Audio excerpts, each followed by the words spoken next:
Thanks, Cory. Well, let's bring a leading antitrust lawyer into this discussion now. Dan Walls specializes in high-tech litigation. He led Oracle's defense team when the DOJ challenged Oracle's takeover of PeopleSoft. He's also represented Intel, Compaq, and DirecTV in antitrust matters. He's a partner at Latham Watkins. Dan, welcome to Bloomberg West. Thanks, Emily. So first of all, Eric Schmidt is now executive chairman of Google. Larry Page is back as Google's CEO. These legal problems are ramping up around the world. How is he going to handle this? He's going to spend a lot of time on it. This is escalating.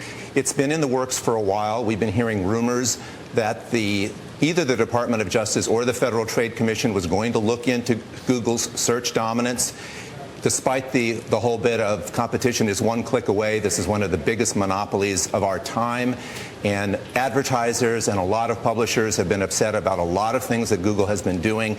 And now it's coming home to roost. So Larry's going to have this on his plate for a long time to come. So you do think it's a monopoly? Oh, it's definitely a monopoly. And that alone is not illegal. But this is one of the most powerful monopolies we've seen because it's so well protected by entry barriers and everything that makes a monopoly powerful. This is the biggest one that we have seen since the heyday of the Microsoft monopoly. Dan, let me ask you, you mentioned the time that he's going to spend on this. I'm curious how much a CEO really has to focus on this kind of thing. And is it the CEO's job, or can he just assign a couple of lawyers to this and make the problem go away? Maybe a couple hundred lawyers. Of course. Seriously. Said the lawyer. Yes.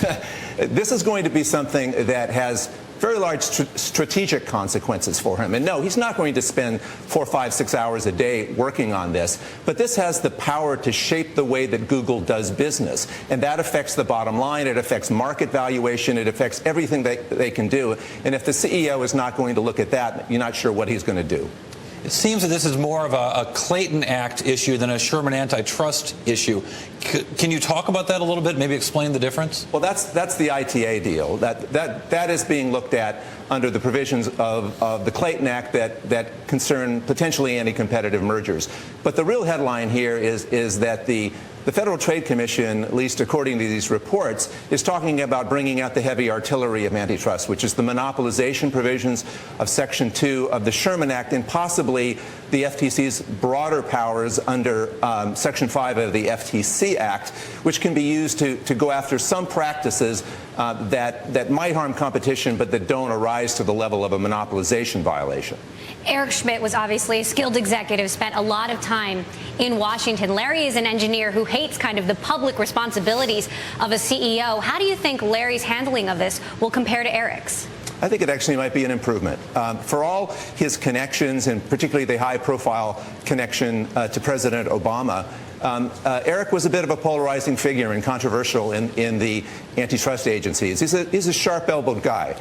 And I think that much as back in the day with Microsoft, Bill Gates, for all that sort of geeky, nerdy quality, was somewhat more of a sympathetic figure than, say, Steve Ballmer, who came afterwards. So I think that Larry may have some advantages. One of the mistakes that Microsoft made was not having a lot of friends in Washington when it was going through this back in the 90s. Google does have a lot of friends in Washington. Will that protect Google from becoming the next Microsoft? I don't think so. I think that, in a sense, Google's friends are too high up. This is not something that the president spends his day looking into. And indeed, there's a long tradition that the antitrust agencies have a lot of independence and are free from a lot of political persuasion. Where relationships matter here is at the level of the Federal Trade Commission, at the level of the Department of Justice, and in that area, Google's relationships are nothing special. Dan, is a monopoly the ultimate result of really successful business practices, or a business that just does so well it becomes a monopoly? Is that impossible in the world of technology? Well, look, there's nothing wrong with monopoly per se. If you become a monopolist, it's what you do with it. And sometimes monopolies come along by accident or luck. A lot of people attribute the fact of Microsoft's monopoly to the fact that IBM and Xerox and others basically gave it to them on a silver platter.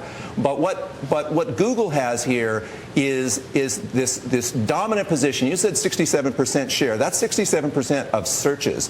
Revenues, it's more in the 80s. And it's a very powerful position that isn't going to be easily competed away. Look at what has happened with the efforts of Microsoft and Yahoo, and then Microsoft and Yahoo combined. It hasn't made a dent in it.